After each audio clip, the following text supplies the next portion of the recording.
Okay guys, we're back. I promised you I had 2 more videos to do today, so this is the next one. Superman and Lois, episode 3 of season 1, titled, The Perk of Not Being a Wallflower. So the pun on that one is pretty interesting and pretty cool.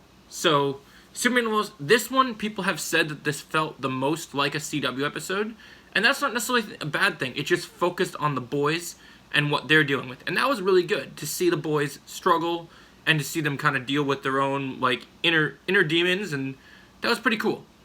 And then we got to see this whole struggle of Jordan really wants to play football, but Clark's against it, everyone's kind of against it. But it's a pretty cool storyline. And then essentially Clark becoming the assistant coach allows it to happen. So that's pretty cool, and he's just going to watch him and make sure. And there was some good family stuff in this episode. Lois got to have her own story. Can we just talk about how amazing Elizabeth Tulloch is doing as Lois Lane? She's great. She gets to have her own story. Clark feels like a side character in this episode, but he gets 2 scenes that we'll talk about. One where he gets to save the bridge and he gets to kind of smile. I love this version of Superman, guys. This Superman is amazing, and I'm so happy. Like, no disrespect to Henry Cavill. He's doing a good job. They're writing him the best they can, but this is what Superman looks like. Hope, truth, and justice in the American way is how you describe Tyler Hoechlin as Superman. They're doing such a good job. Not only is he a great dad, but he's killing it as Superman, guys. It's just so amazing to me. My mind is blown with this. Okay, so the next thing we're going to talk about is the 2 big things. So no Captain Luthor in this episode, but we have 2 big things to talk about. Okay, so Superman gets this fight scene later in the episode. So Lois basically is attacked after she's being told that she can't...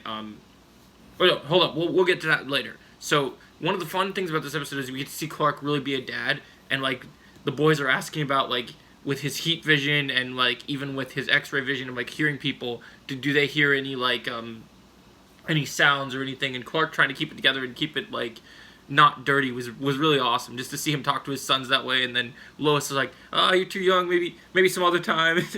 just the humor of that, I love it. It's so good. So that was cool, and then the ending, 2 things we got to talk about. So number 1, Clark, basically, so typical Superman, since the show is called Superman and Lois, Lois is a very good character, or is a very good person, and super cool, and she's doing she wants to do everything in her power to stop Morgan Edge from ruining Smallville, and she's doing a really good job succeeding at that. So then people are trying to... Morgan Edge is sending people to basically target her. So then these people come, and Morgan Edge basically sends this guy called Subject 11, who is basically, if you don't know, is the same actor as Colossus from the first 3 X-Men movies. So this is a big dude, man, and he's enhanced. And so he's coming after Lois. Lois is about getting just choked by this dude. He's a problem. And then Lois does a little Captain Marvel, like, beeper thing, just like Nick Fury had, and in through the wall comes Superman in the coolest Superman sequence I have seen in my life. He comes in, and he's fighting...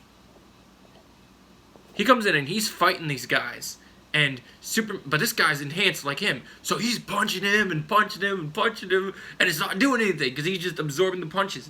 And so then eventually what happens is Superman does the freeze breath and just starts wailing on him and just melting him and then taking him out, and then he gets away and they get away, and that. But then the ending of the episode, guys, the big ending is the guy that we saw previously failed at his job, so we get to see a Supergirl villain that I'm not familiar with. I don't remember her name, but we'll just call her Evil Supergirl for now. So Evil Supergirl literally just heat visions this guy because, you know, you failed. We don't know who she works for yet, but she's badass. This whole episode was pretty cool. The ending was badass. We're going to give this episode an 8.5 out of 10, guys. I cannot wait for Superman and Lois episode 4. So, I hope you guys enjoyed this review. We'll talk soon. Remember, and I'll see you in the next video.